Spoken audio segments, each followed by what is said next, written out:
Welcome back, everyone, to another episode of the Awe Digital Wellness podcast. I'm your host, Mark Ritter, joined as always by my co host, Christian Dominique. And this week we have a very special guest. Corrine Lin is joining us from Singapore. Corrine, how are you doing? I'm good. I'm good. Good morning.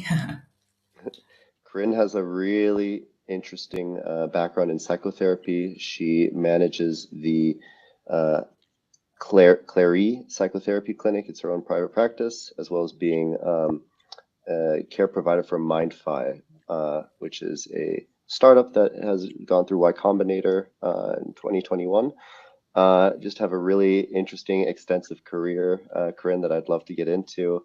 Um, and and and so I noticed looking at your LinkedIn profile, you actually started in engineering, in maritime engineering, and sort of had a career transition at some point. What led you to go from engineering to psychotherapy? Yeah, thanks for asking. So basically, I started as I did my diploma in engineering, in marine engineering, where I learned about ships, and compressors and stuff like that. I started my career in a shipyard, and then because I come from a country where oil is our natural resource, and it became our main business, right, nationally. So I thought I would be in that career. I would be in that career for the rest of my life. Yeah. So you thought you'd be in that career for the rest of your life in the shipping industry. What was the turning point for you, though, to really go into psychotherapy? And Yeah, so I was doing quite well. I was in the industry for about 10 years and I was slowly, transitioning and progressing. But there come a point where I realized that I don't really I want to find more meaning in my work. Um, I didn't actually choose therapy intentionally. I think it was more of like trial and error, because I took a 2 year sabbatical following a yes, personal loss as well. And during those 2 years, I really just focused on myself and what I thought I would like to do, if I had the time and the freedom to do what I wanted. So I did quite a few things, digital marketing, selling stuff, childcare teacher and stuff like that, which I thought I liked, but I didn't. What was interesting was as I was looking around, I came across a nonprofit in Singapore that was really it really spoke to my heart, the cause that they were working towards, and I just tried out, and then I got the job. And the role then was to support the team of counselors and case managers, right? But that entry into the world of social service actually opened my eyes to what we could do, the impact that we could do, what meaning we could bring to the world as well, right, to the society around us. Interestingly, I was supporting a group of counselors, and as they were doing their work, I got more and more interested, and I thought I wanted to take a break and study as well. So then, I chose counseling as my subject, and that's how I got started. super interesting. And that was Aware. Was that the nonprofit that you were alluding to? Okay, Yes. really great. And now you work hands-on with a lot of patients dealing with a lot of uh, different issues, including emotional reactivity, which is what we're going to get in today, burnout, relationship patterns. In your experience, over the last couple of years working psychotherapy, have you seen any trends in the types of cases and what you treat in individuals, anything like that?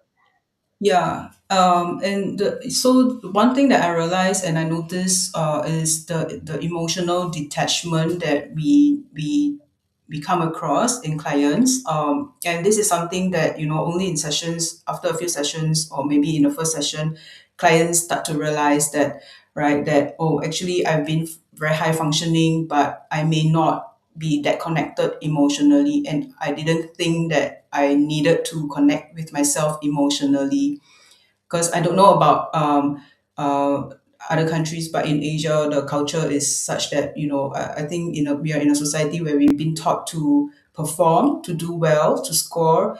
And that has been our goals from, like since schooling times, right? And then that's how we brought it into our workforce as well, right? Like how we function at work. Yeah, so I think I would apply it to myself as well. When I joined Aware back then, I literally didn't know what empathy was, right? And because I was so corporate like my response were quite corporate as well. And so it really helped me unlearn a lot of things. And that's the trend I see in my clients, or rather the society today, right? Like we are disconnected, quite disconnected emotionally, but we may not realize that. Yeah. Mhm. Thanks, Corinne. And as you know, AWE stands also for awareness, wellness, and enjoyment. So, talking about aware, I talk a lot also in my books about unlearning, right? So, it's a process of knowing that we're being conditioned by our biology and by our culture. And thanks for sharing some of the differences between perhaps Asia, Europe, and the Americas in terms of studying. I know that academia and pursuing of students having classes until 9 p.m. after classes to have those grades is kind of baked in some of the culture in Asia, but it's also here, in North America and Europe, in terms of having really focused on the goals and the productivity, and sometimes losing touch with, well, there is emotions behind that, and how can we regulate them better, right? And again, one of the reason why you're here today is to explain how you've been able to do it with yourself, with some of your patients, and also what kind of frameworks that you've built around trying to bring back that resilience and that emotional awareness and regulation that we can have to be happier and more functioning at the same time. And you've talked, also about some of your clients. You deal a lot with relationships and family. Can you tell us a bit more about that? So I work with individual more, because my intent, and the way I looked at my work is, I'm very passionate about breaking cycles, right? Breaking cycles in individuals, in parents, working parents, as well as couples, where the cycles that we are seeing, it could be relationship patterns, it could be emotional patterns, right? And it could be certain decision making process patterns that we tend to go back to, which is familiar, but it's not maybe something that we like, right? Like we may not feel like we want to make certain decisions, but we end up making a decision that may not serve us as well. So those are patterns that um, I find breaking the cycles can really help us propel forward in making certain decisions. As a parent myself, I really, and one of the reasons why I started on this journey was really I wanted to be a different parent that I grew up from. So yeah, I could really see the impact, when we bring forward certain generational patterns, that I am also looking at breaking in my own family as well. Thanks for sharing also the personal aspect, and what would be some of the key tools or ideas that you can share with parents that you think might be useful in terms of better parenting and also better self-care, perhaps. With better parenting or self-care, I think the most important for me, you've mentioned a very key point that I also align with, right? Awareness. Sometimes when we look at certain patterns that, could be, we don't realize them. We don't realize them until we have that awareness. And until we have that awareness, we can't change, right? But then awareness doesn't always necessarily mean change. That's why I think from my own journey with my own um, application as well as with clients, I've also started to realize that there are certain approaches or framework where I tend to lean towards in terms of working with them, and I see myself progressing through this as well. From how we can recognize to how we can break the cycles eventually to making more maybe embodied or empowered actions for ourselves. Thanks again. I think it's very important to understand that awareness is only the start, as you mentioned, right? Awareness is very important, and sometimes if you don't have that, there's nothing that can really happen. But then it needs to be, leading to action, leading to embodiment, leading to experimenting in the real world. This awareness. with no judgment, of course, right? So non-judgment, awareness, action that leads to change, and changing difficult habits is what we also try to do with our clients, with our families, with our youth that we're taking care of, to kind of know that habits are there neurologically, they're patterns. They could be, physical, mental, cognitive, emotional. People can be addicted to emotions as well, not just thoughts. And the more awareness you build, but then you need frameworks to apply them and to change those habits, right? So, what have you seen that can help people be more emotionally regulated and change some of those patterns? So when I work with clients, sometimes I think when we are so used to relying on our cognitive aspects, right? Like we are taught to be rational, practical for some reason, and then we problem solve. And we go into that mode very quickly without noticing what is going on with ourselves, right? Not just what we feel, right? Sometimes people can be expressive, but they may not know how to express, for instance, right? And they may be able to feel, but they may not be able to articulate certain things, right? And one of the things that I do with my clients is, in order for us to have the awareness to be able to notice the patterns and then break the cycle, is also for us to notice emotionally what's going on. Yet at the same time, those feelings may not be accessible for us, because we have been learning how to block them for a long time, from our past experience or from certain reactions we get from people around us. So it may not be a feeling that I feel like I could connect with, and I may not know I'm going through certain emotions, for example, right? And so in my work, one of the basic things I would go back to is to notice the feelings in my body, in like what body sensations I'm feeling as I'm narrating through this, right? Then I would go, like, usually we would be talking about the event and then the consequence. It could go as quickly in one sentence, right? This happened and I did that. But if we were to freeze frame and slow down and freeze frame certain part of the story, maybe even at the beginning, we may realize that before they did something, before someone said something, I was already feeling something. And I may not know it then, but as we slow down and freeze frame, we may realize that in that moment, my body was actually telling me something as well, right? I may feel running thoughts. I may notice I have running thoughts or flush face, like my heart starts palpitating, but I may not know, I may not connect with my body sensations as much. So that's one thing that I would go back to with my clients. Could you tell us, so this is more like awareness about thoughts, feelings, patterns in the body. Could you tell us about the emotional dial? The emotional dial is something that I just thought it's nice because I was working with youth for a period of time, and I thought, like, Mhm. if we were to explain things like metaphorically, sometimes they may not follow.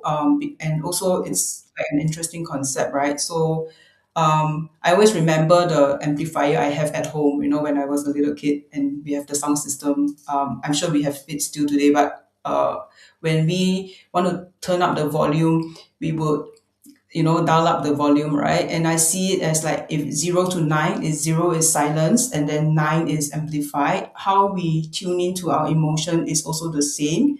At any point in time, my emotional dial could be like, if it's very regulated, it could be like 0 to 1 or 0 to 1 to 2 or less than 3.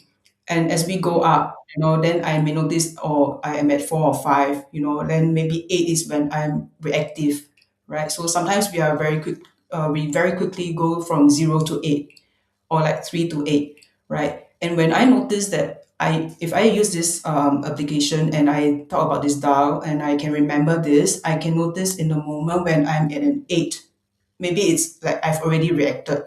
So then how can I tune back, one level down? And Mm. over time as we practice, we may notice it at like 6 or 5, then if I'm in the more um about to react zone, then how can I bring myself back to a 3 or 4, right? And I use this as a metaphor. Of course, along the way, we'll guide with some exercises, right? To like, okay, how can I how can I calm myself down, right? Like breathing exercise and whatnot. And so then we also introduce skills to our clients, in session when we talk about this metaphor. Yeah, Hmm. thanks for that. I have a son, and when he was younger, we were using the metaphor of battery in terms of his energy level and his grumpiness, right? So I'm at 80% battery or 10% battery or battery low. And I think for children, and we're working with youth at and trying to also have, we have a research specific for age groups. We have things specific to understanding their metaphors, their languages. And yeah, I love that idea to introduce the dial framework to kind of ask that, that's increasing awareness and giving a metaphor to say, hey, what number am I at, and why perhaps did I go from 3 to 8, why did I go to 9 and I reacted even, and we always want to be in the lower range where we can start to respond instead of react. And again, you mentioned breath work as some of the techniques that we can use to help them regulate. So thanks for that. Thank you. Yeah, I want to add that, like, with my kids, I would also tell them, like, when your battery is low, they don't realize that because they will be feeling tired, then they will get overstimulated, right? By the time you want to slow them down, they are very reactive at that stage, right? So at certain point where I notice that they become very resistant, then I may point out certain um, signs that they may be like too tired, right? Then they will know how to like take a step back as well. Then I can see it as my children grow. They're still very young, right? They're 5 and 8, but I can see that progress in them when they were like maybe 3 to now 7, 8, right? Where they would step back and then they realize that, okay, actually, mom is saying something, then I need to rest. Then they may scale down on the emotions somehow. Yeah.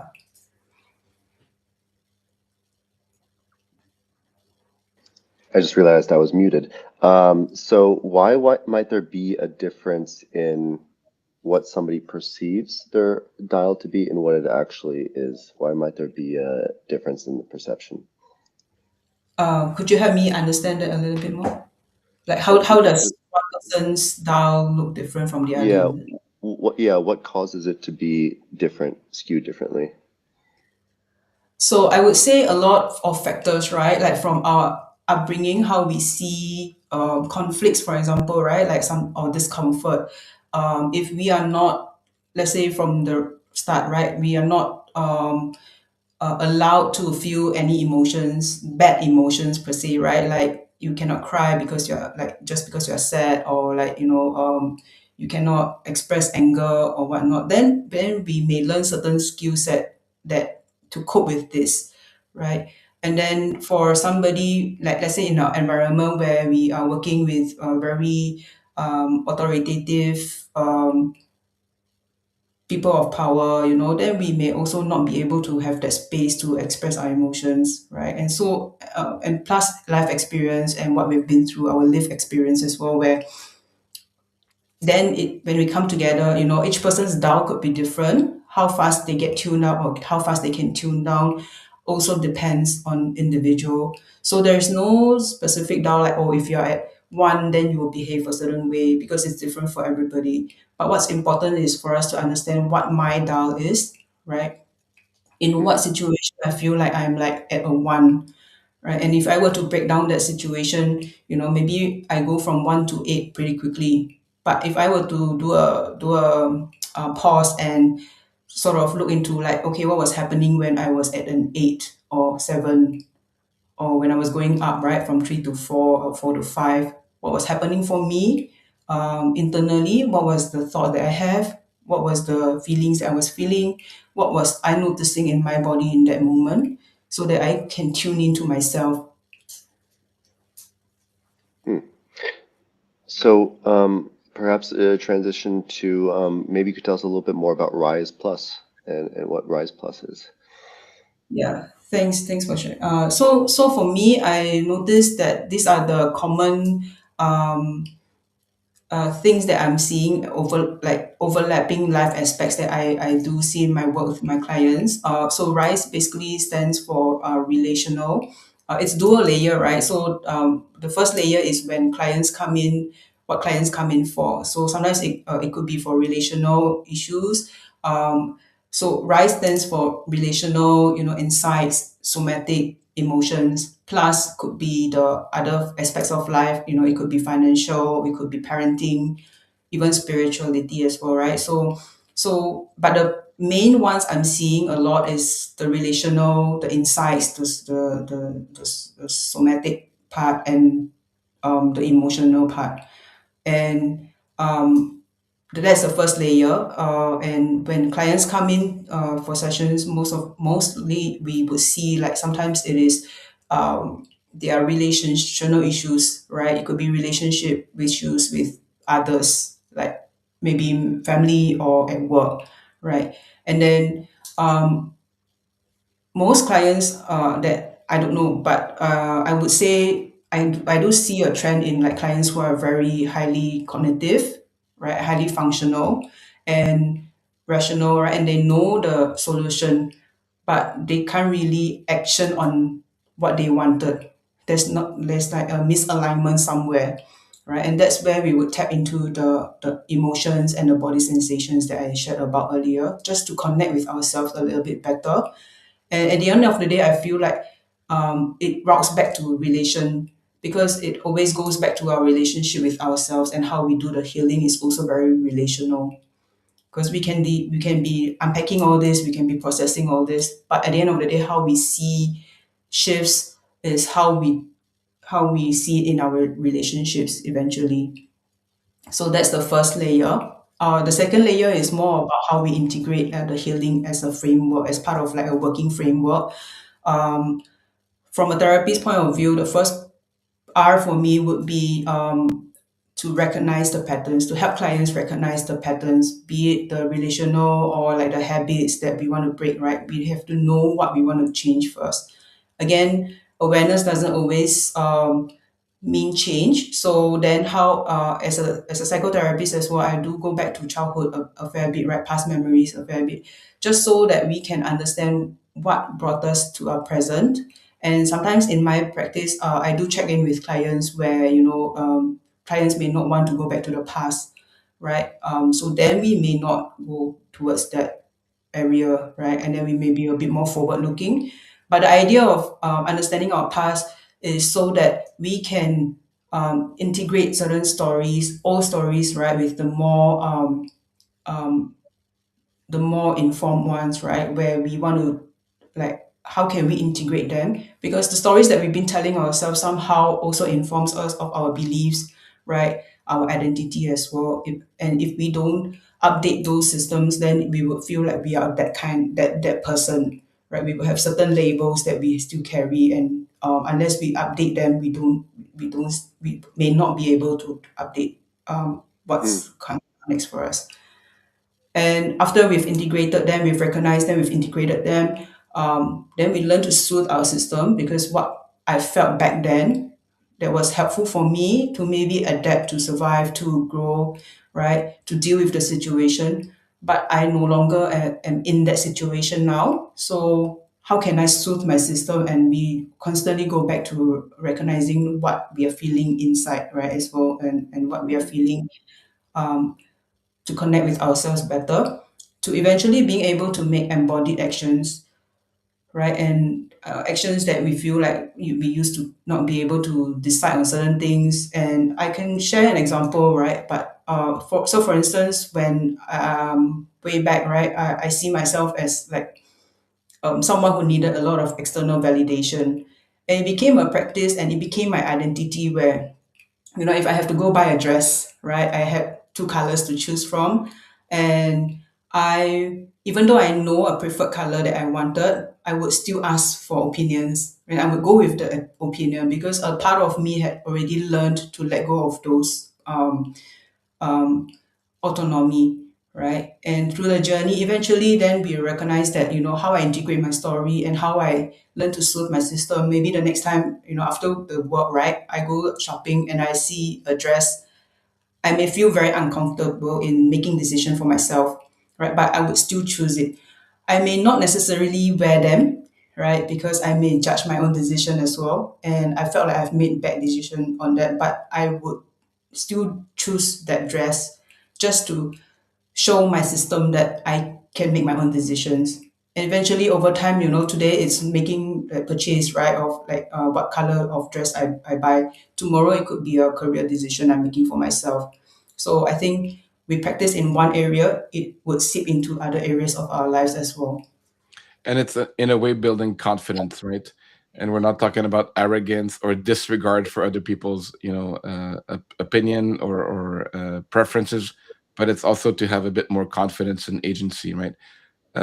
Thanks for sharing that specific example, and I think people can relate to different decisions. The color of a dress can be a career decision, could be choosing to have kids or not, or moving to a different location. You've experienced career change, and chose to have kids, which is wonderful. But some people have different choices, and we might be living with this anxiety and questioning and external validation, not thinking so much about what's the intrinsic motivation.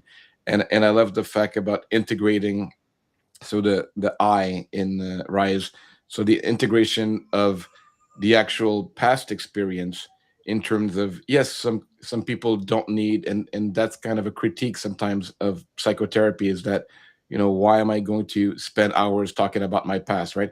So some people prefer to be forward looking or present looking, but in fact it should be always all, right? It's the present, the future, and the past at the same time, right? It's kind of the whole composite. And I love that you mentioned that we should integrate it, and right, so not deny it, not necessarily focus on it, but integrate the whole idea of human existence. So thanks for that. Also, the relationship aspect is very important, and just wanted to clarify for the audience. And you mentioned relationship to yourself and to others, right? So there's at least Yes. two aspects, and I like to use the term connection, right? So connection to yourself, to others, and also to the world, to the universe, to this existence, the embodiment, which is the somatic part. So yeah, very interesting framework. That's one of the reasons that you're here talking with us, because you took some time to make this framework, because it's applicable. And yeah, I think that's very useful for the audience. um, Always, we are live here on Friday.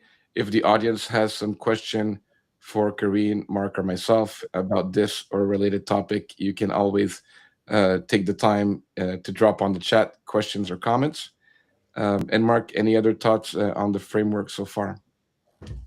Well, I think on your website you do have a self-assessment available that people can use as an, intake and readiness instrument.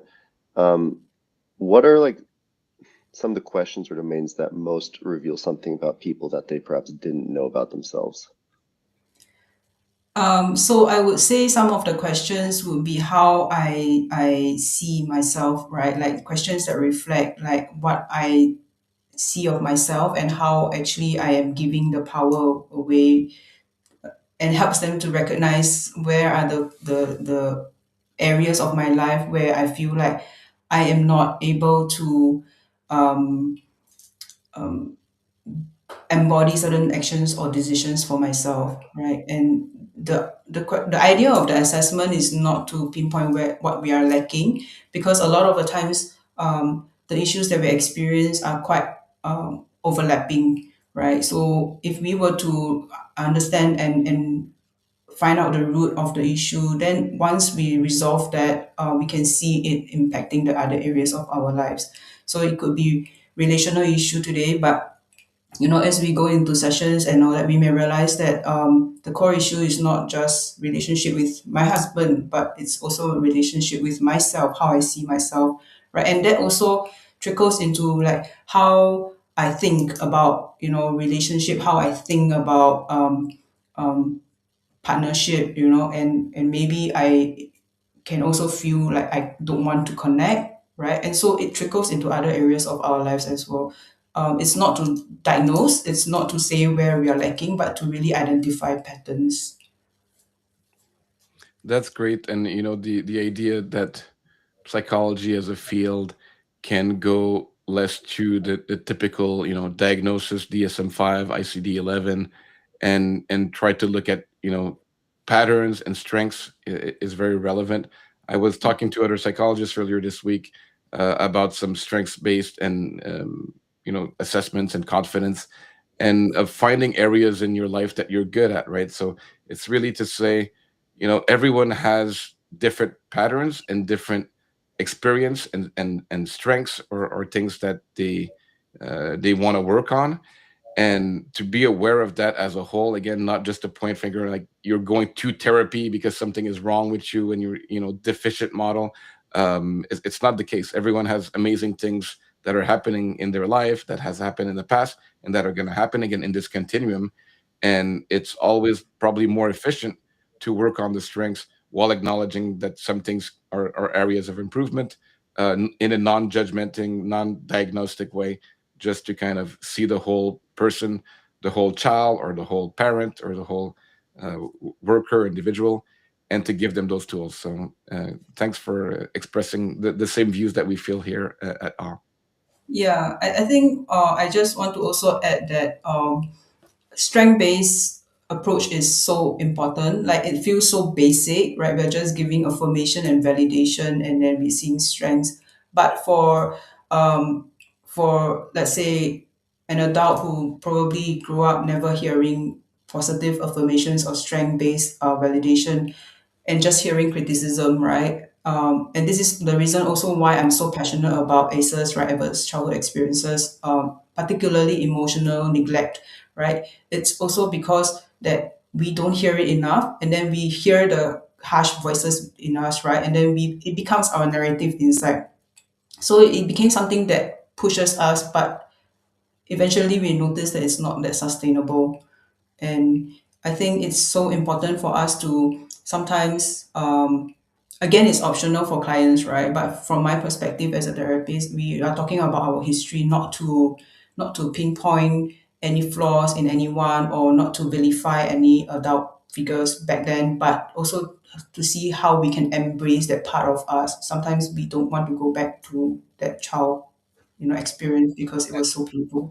And just to clarify for the audience, those who are not psychologists or familiar with the ACE is adverse child events, and it's kind of a scale where, depending on the things that happened to you in your childhood, based on what your parents did or didn't do, neglect, or maybe your parents, were addicts, or went to prison, or things like that, affects your development, neurodevelopment. So that's a scale that we're talking about. And again, I think the integration that you mean is like those events occurred. Now, do we want to label them as trauma? Do we want the person to feel the victimhood mentality, or do we want to say we acknowledge them and we can still create resilient and confident youth and adults, right? Yeah, yeah, and I want to also share that the framework that I sort of work through, it's not meant to. I think the basis of that framework is still a working model, but at the same time, it's also to help those of us who have been through like the small T traumas events, right? Like emotional neglect. It's so invisible, right? Like maybe we grow up in households where we are catered, like our safety is catered for, our food, shelter, and whatnot are provided for, education provided for, but we feel so, like not attended to. And that's ACE as well, right? That's one of the ACEs as well. And so that's something that I feel like it can be quite it can impact us quite a fair bit, along the way, if we are not able to address them, when we find out it's not working for us anymore. Well, you're right, because yeah, there's some big ACEs, which is family violence, some things that can look traumatic, or financial, being poor and not being able to have the basic necessities, and there's the smaller things that are perhaps sometimes as or more relevant to some people. Having no food is okay, but that the parent didn't say I love you, or that their close relationship didn't say I care for you or I see you, might be as impactful in their life, right? Yeah, and I think it's quite different for everybody, right? I think I have someone asking me, like, how can we know what impact us and what didn't growing up? Hmm. It's very subjective, right? Because it's not just our upbringing, not just our environment, but also our personality, our genetic makeup as well, right? And so for someone who's going through harsh times, they could be resilient, even more resilient. But for some of us, we may not have that makeup as well. And so, how can we nurture it, right? If nature versus nurture. So how can we nurture it as we go along in our lives as well? So this framework that I shared just now, it's not meant to address like the more difficult events that we might have experienced. For those very difficult experience, we have like we have other therapy model approaches that can be very Mm, helpful. For me, I see it as complementary as well, right? Because it's not a linear process as well. Then, so how can we? I think it helps us guide along the healing journey as well. mhm. I wanted to ask you about these. You write a lot about intergenerational cycles, and these are emotional patterns that get passed down through families, often unconsciously, to kids, and they pass it down, and their cycle repeats. Um, I kind of want to hear your clinical perspective on this. What does it look like when somebody first sees their generational pattern clearly, right? And perhaps just like for people who aren't aware of intergenerational um, trauma and these generational cycles, first of all, like, what is it, and what can be done, in your perspective to prevent it? Yeah, so intergenerational trauma basically it is what we go through as in our childhood experience, right? And that we got from maybe our parental figures. It may not necessarily be even our dad or mom. It could be someone who's looking after us then, right? And then there are certain patterns that we see from this in this generation that is like reflected in the previous generation, maybe in different forms, but the theme is there. One example I could share is like how um, like let's say if we live in a family of shouters, right? Like whenever we have conflict, we we can't really regulate ourselves, and then we tend to shout at each other, and the child picks it up, right? And then the child may grow up to decide that I don't want to be like what my parents were back then, like shouting at each other and stuff like that, and they would make very intentional effort to not do that. And when times are good, we may be able to practice that, right? When the environment is ideal. But then when times are stressed, we may find ourselves like we actually exhibit the same thing that I didn't want to at first, right? And so, but I felt very helpless when I was in that situation where I reacted the same way as I said I didn't want to. But the fact is that it is not really our fault, right? Because we learned what we saw and observed growing up. And even though we said we didn't want to, we didn't know what we don't know. So we may not want to react that way, but we don't have anything else in our toolkit, right? Like, what can I do? And this is very interesting because I grew up from the same environment, right? That family of shelters, because we talk very loud, right? And my friends would say like, why are you all shouting at each other all the time when it's just conversations, right? Mm, And so then later on, I met a family of siblings, right? Siblings, and then they were talking. I was just in the middle of them, and to me, they were just whispering to each other across, So it was so interesting, and then it just like light up it just changed the way I see how we communicate in that very moment. Because to me, it was always like I need to be loud, I need to be very clear. But then they were whispering to each other, and I'm like, can you even hear? I couldn't even hear them, even though I was in the middle. So that allowed me the exposure, right, to different perspective, and to pick up certain practices that I could feel very uncomfortable practicing even. But over time, we learn new skills, and then that's how we slowly break the cycle, break the chain. mhm, Well, thanks, Corinne, for that, very real situation. And I think many people can relate on having, shouting parents or things that they don't want to repeat with their, life and family, and then figuring out, oh, well, actually, I am repeating that and why and how, right?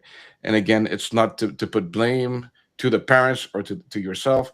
or it can go back to, intergenerational. It could be a few generations. It could be patterns of kind of raising. It could also be patterns of genetics, right? There's also biological and environmental component to it.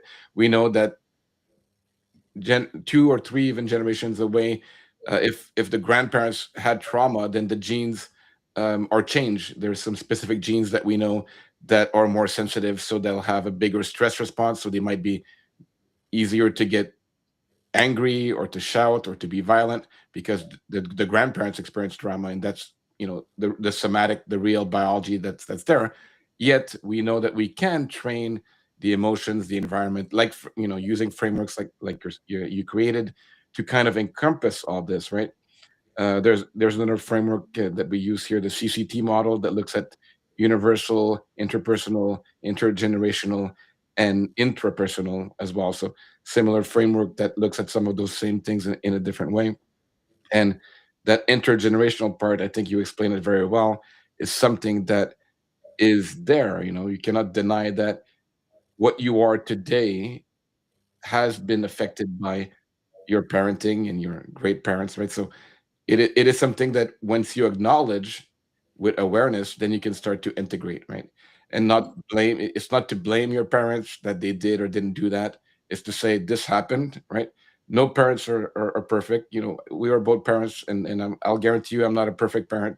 I try hard. I think I'm pretty good, but not every day. And right, so we want to make sure that we acknowledge the limitation of trying to be perfect and doing everything in this way. Just that we have patterns, that we have habits, that we've seen things, that we're doing things, and that we can try to share that, incorporate that, embody that with more peace, right? Yep. Because that's Yep. emotional, the emotional and somatic part. Can you do it with peace, right? So if you're shouting and then you're mad that you're shouting, then you're mad at your parents, then you're mad at the kid, then you're right. So you kind of want to just be aware of it and be able to de-escalate and go back to, dial 0 1. And the only thing I would say perhaps about the dial is that when we mean, from my perspective, 0 to 1, that's in the calm space, and that's talking about negative emotions, perhaps anger, and jealousy, other emotions that might be feeling, that you want to dial down. But there should be, in my mind, if to you said those are frameworks still in progress. To me, there should be another dial that says, what are the positive emotions, right? What is the emotion of awe? What is the emotion of joy? And can we make sure that the dial is pretty high as well?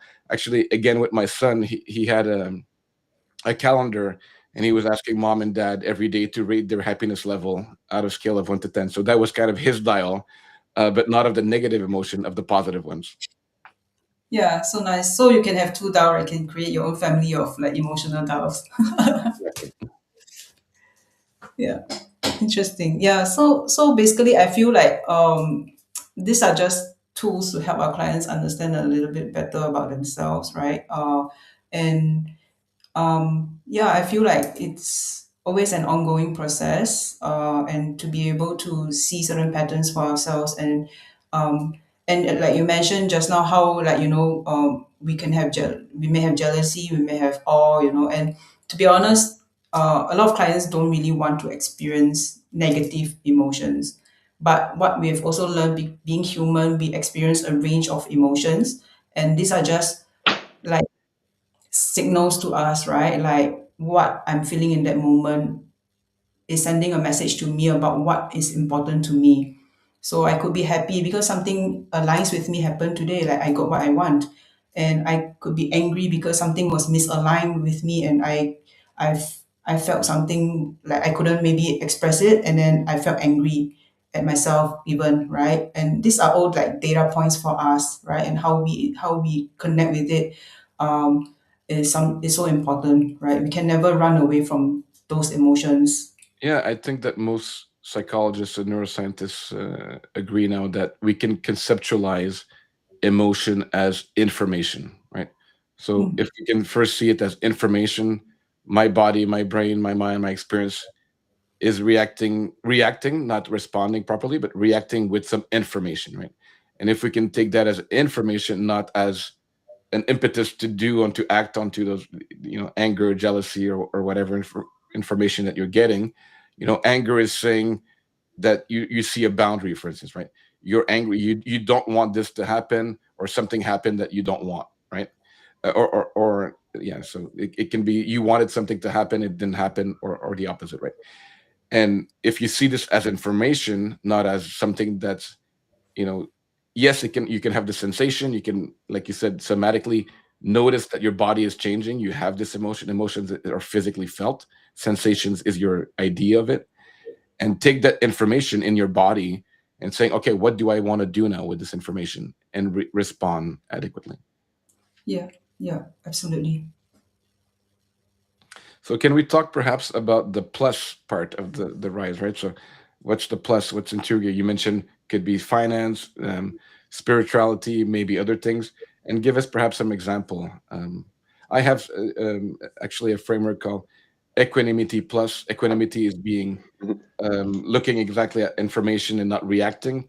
Nothing is bad or good. It's just, you're looking at it at a just observational level, and then I add the plus to say, well, you can also be a little bit positive, and always trying to have the positivity, happiness, enjoy element, not false positivity, but just the fact that we're alive and able to have this conversation and having these families and these ideas, to me, is always amazing. So I always want to add a plus to it. So what does your plus mean? I think I'm the same as well, right? Like, because our lives is not just relationships, it's not just our mindset, it's not just our emotions, and like we have so many other areas of our lives that affect us as well, right? For instance, spirituality, faith wise, it's something like for me, I've just come to explore this at this stage of my life, right? And I find that it has been helpful for me in difficult times, and I'm slowly integrating it into the way I think about things, the way I think about incidents, people, and how it's slowly shaping um, my view of how relationships are like, and so that helps me ground myself a little bit more rather than having to figure out, like, actually what should I like, what does Corrine, who is she, what does she want? It gives me a certain guideline, rather than trying to figure it out all by myself. um, and the other areas, like maybe in parenting, so some of us may not be parents, right? But when we are parents, there are certain decisions that we may make, and very recently, I came to this realization where I'm applying it a lot on myself, because I think these are some of the observations I've made. Like, I try so hard to be there for my kids, right? And at one point, I realized that actually, does it necessarily have to be what they want, right? Because could it be something that I didn't have and I'm trying to make it up for myself through them, right? And so I'm trying so hard to give them what I think they want, but do they really want it, right? That awareness helped me fine tune my interactions with them. So I become a bit clearer when I interact with them. Actually, do I need to be there with them 24/7? Right? Do they need me all the time? Because I felt like I wasn't attended to growing up. So I wanted to be there, present for them all the time. But for them, maybe like, 2 hours at the playground with them is enough, and then they can do their own thing. And I realized that as well, as we wind down the day, my kids like to like read on their own. They like to play puzzles by themselves. So they have their own alone time. I don't necessarily need to be there all the time for them. And that's something that I realized through that as well. Yeah. And again, financial decisions. When when we go through difficult times, right, our frame of mind could be affected, right, and we could be very stubborn, or like we could be very resolute about certain decisions, which we feel in that moment could be right, but there will be consequence, right, that we have to go through as well. So it affects so many areas, like maybe our career decision or maybe our financial decisions, the way I see my friendship, the way I look at what work is to me, right? Like meaning, what's meaning. So I think all these are all the pluses that come together, and it's different for everybody. Yeah, thanks for sharing. It is true that there is few uh, psychological frameworks that look at finance specifically. There's some kind of wheels of life types of framework that look at finance as one of the important factors, but it does affect the psychology directly, right? So because money is linked to survival and also success and status, which are kind of psychological component, right? When we have either very good finance or very bad, when you're in the middle, it might affect you less, but it does create extra stress. And it also could be cultural, right? Is your family, is your culture very affected by high status and money, or low status, or the concept of debt, right? Some culture is like, if I have X amount of debt, then I must be doing something wrong. I cannot have credit card, I cannot have loans. And others is not. And what's the threshold? And can I pay my bill this week, this month, or in 6 months? And the threshold of what's risk and risk taking, right? So there's a lot of factors that finance can affect. And thanks for mentioning that that could be a factor of discussion, especially in some clients, in some families. It affects also the youth, right? And the second part where I wanted to also mention kind of your idea of realizing that parenting. So we do a lot of works with parents.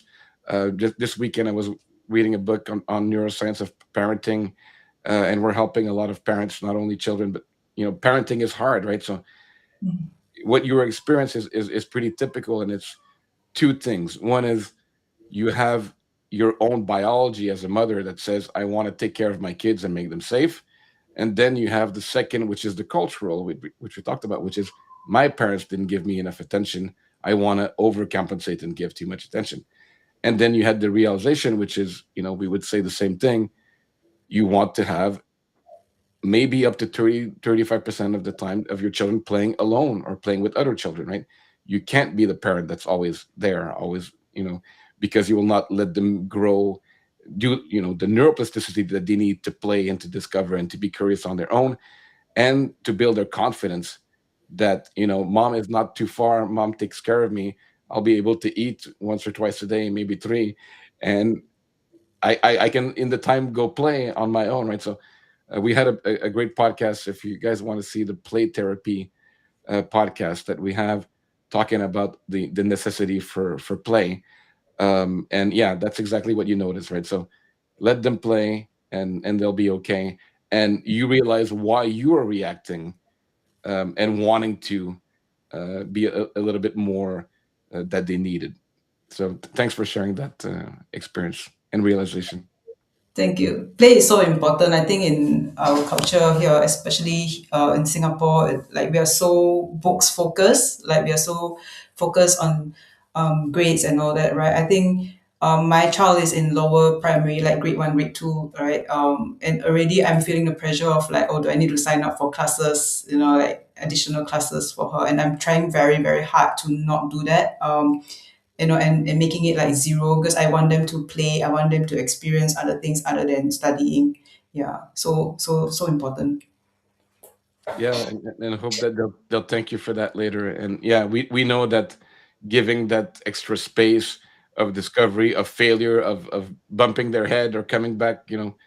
My son came back one time with his head bleeding, and it's like, okay, that's good. That's part of play, right? So let's go to the hospital with a smile. And he was actually smiling at the hospital, so it was okay. Okay, okay, I'll try to go to your level. So, coming back to Rise Plus for a second, Rise Plus is not only individual work, you work with couples and co-parents as well. And I think when both partners are emotionally dysregulated, you know, which is happening in a lot of couples, um, who goes first? Like, how does the work even begin there? Yeah, I would say a lot of times, we as therapists, we would be the facilitator, right, to provide each party an airspace, right, like air time where they can actually be safe enough to share what they wanted to, even if it's like intense emotions, right? And so the intent is to really hold a space for them while keeping the other party engaged as well. So with Rise, it's really to help them recognize, like even in sessions, they could see like certain patterns that they may exhibit in their day to day as well. So that's really helping them identify and helping them recognize what are some of the patterns that they have been playing, right? And where are some of the potential point of like maybe interception where we can break that cycle, right? And then we need to let the emotions, or rather the nervous system, regulate themselves first before be regulated first before we can do any further processing work. Got it. Christian, you have any follow-up questions? Yeah, in terms of, communicating that dysregulation, are you using some tools to help, let's say, couples realize that they're dysregulated and communicate in a non-threatening way to their partner, right? So sometimes, Mark said sometimes both partners are dysregulated and sometimes only one, or to different levels. And how can, we can talk about, parenting co-regulation, right? Normally the parent is supposed to be not screaming at their kid, but calmer and helping their kids regulate until they can regulate their emotions themselves. But in a couple situation, what would you suggest would be the best way to help them be aware of their emotional dial from 1 to 8? Are they dysregulated, and how to communicate that in a way that can both put them back into the green zone? Yeah, I think the basic is always to be able to have the awareness first. We also can name them first, right? Like when we name them, then we see them, right? So rather than being reactive about it, and telling them to not react or not um, let their emotions come out, we can just name and like, okay, you are going through this right now. You're feeling this right now, right? And sometimes just naming them, they realize that, oh, okay, I'm exhibiting certain reaction, right? And then how it's impacting, because then we can describe what was happening with the interaction. Because when you go through this, then this is what happens to your partner, right? And this is and we can get a other partner to also express, and we name them as well, right? Like when you see your partner going through this, what does this reflect on you? And just this really slow process of um, identifying each other's expressions or emotional expression can really help to heighten the process, right? Of like, okay, this is the clarity that I'm seeing here now. Because if it's just being defensive all the time, then we may not be able to see what the other party is trying to bring across. And you mentioned naming emotions. So there's this adage saying, "Name it to tame it," right? So first you have to know what it is to tame it or to modify it. Um, I'm still, to play devil's advocate. I'm imagining a couple. Someone is angry, and the other one's saying, "Hey, you're angry. Stop being angry." That normally doesn't work really well. So what else can we do to kind of help? Maybe finding ways to communicate that in a more, in a funnier way, in a way that they can relate and remember. To, like, actually, humor. We talked about humor in last podcast, which was April's first, and how humor can help happiness and wellness, but also de-escalate some potential emotional dysregulation. Bringing play, humor, and maybe finding some, imaginative code words to say, instead of angry, you can name it something else, and that people can relate to. Okay, maybe it's time to calm down or to take some distance. And the idea is that everyone will normally have emotional regulation with time. Everyone will come back to some baseline, but can we make sure that it doesn't escalate, and also that it comes back to baseline sooner than later, right? And so decreasing the time and making sure it doesn't get worse.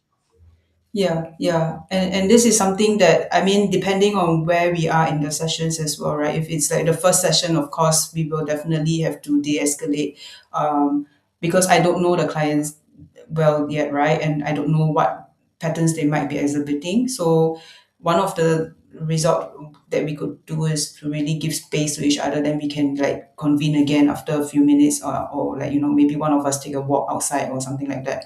But at the same time, if we do know certain if we are like maybe somewhere, middle in the middle of the sessions, like halfway through the journey, and then we recognize certain patterns, then we can also like name it to tame it, right? And then we can also bring up certain relational patterns, right? Like we've talked about this, and then if this is what you're seeing in him, this means what to you, and helping each other understand both sides' perspectives.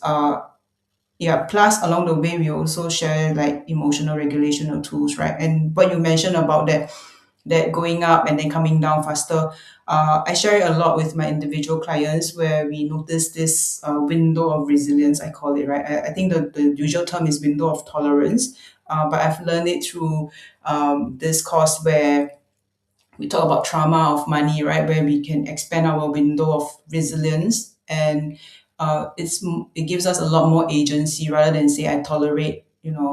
I am actually applying my resilience skills to come back, right? And this applies to a lot of clients who are in very stressful situations, right? How can I notice where I'm escalating? Which part of the am I crossing the line already, or am I going up? And how can I, maybe through breath work, or just take a walk around and just bring it down back?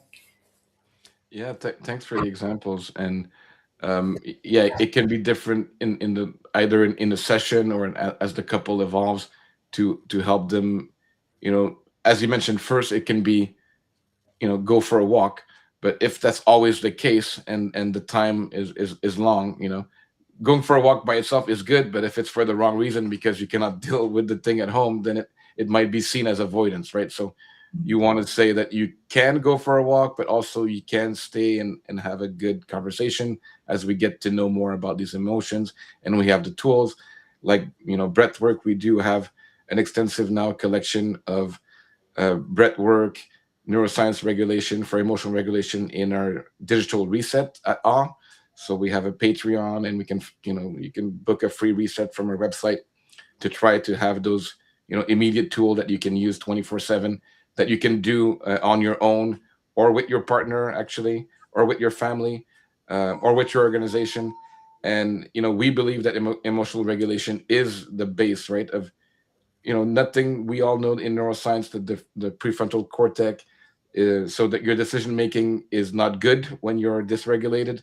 So we want to make sure that we have tools for people to be able to be happy, calm, and also productive, smart, right? No one makes very good decision when they're very angry, right? Everyone can know that. You don't have to know neuroscience. And so we want to make sure that you make good decision and that you're not angry and you're happy, right? Mm.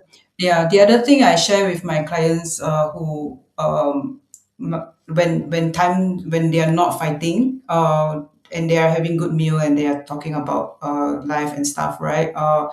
Yeah, maybe have a conversation about boundaries as well, right? Like I know my pattern is, if I get angry, I will tend to pursue, I will tend to push for a response or reaction, but the other party may be just wanting to withdraw. So if a party tends to leave the room, what boundaries can be put in, right? Like I can maybe let my partner know I need a break, and then I'll go for a walk, but I will come back and let's talk about it later, because we are not just leaving it, under the rug. And when I come back, we pretend nothing happened. It's like I'm going out for a walk because it's getting too much for me, but I will come back later. And knowing that actually helps couples better being better at dealing with the conflicts that they're facing. So, Corinne, we usually close every episode, with something we call real talk, and it's a moment where we step back and, from the framework and get a little bit more honest. I have a question. You were talking a lot about emotional regulation in the patients and the clients that you're seeing. What is an emotional regulation challenge that you're still working on personally, not in your clients, but perhaps in yourself? Again, the question, please. So, an emotional regulation challenge that you're working on, perhaps personally, not in clients, but in yourself. For me, it's always relational. For me, I have to recognize myself when I feel like I don't want to connect, and at the end of the day, I always realize that it's my relationship with myself, right? And what I feel could be feeling of disrespected. But in the moment, I don't feel it. I feel like you are not responding to me. So when I notice that, then it gives me a space where I can choose to respond or not. It's something that I'm still working on because I, yeah, I think it has a lot to do with wanting or not in that moment, right? The awareness is there, but change is again another thing, right? So wanting to make that change or willing to make that change is something that I'm still working on. Thanks for sharing. And when I work with couple, I often give them this advice. And if you're in a relationship, you can have this free advice. Think about, is what you're doing or feeling, or your action and in your attitude, is it connecting or is it disconnecting? Right. Mm. And once you're aware of that, then you can say, well, maybe you're angry or this or that, discontent at this moment. But in the long term, do you want to connect or disconnect with this person? Mm. And just keep that in mind, that small gestures of connection can build this trust, confidence, and build the relationship that needs to be stronger than connection, disconnection, connection, disconnection, right? So we want to be always thinking about, okay, we want to connect. Okay, yes, my body somatically, my mind is telling me I don't want to, I want to avoid, but let's try to connect and see where that goes. And normally, if both are capable to do that, then things get better. Mm. Yeah, great advice. Maybe that's also why I'm so passionate about this topic as well, right? Because I'm also on this journey myself. Great. Well, thank you for sharing your journey, your framework. It was a lovely chat. To all the people in Singapore, in Europe, in Canada, in Asia, hope this was useful. Again, reach out to Corrine or to herself on LinkedIn. Is there any particular website or contact you want to share, Corinne? Um, yeah, so I can be reached at my website, clarypsychotherapy.com. Yeah. And I think all the details are there as well. So just to keep it short, yeah.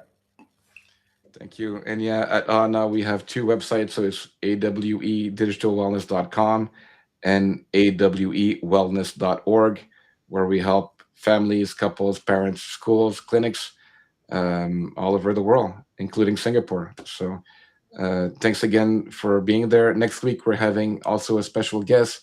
I believe we'll be talking about ADHD. So tune in April 17th, Friday, for our next podcast. Details coming soon.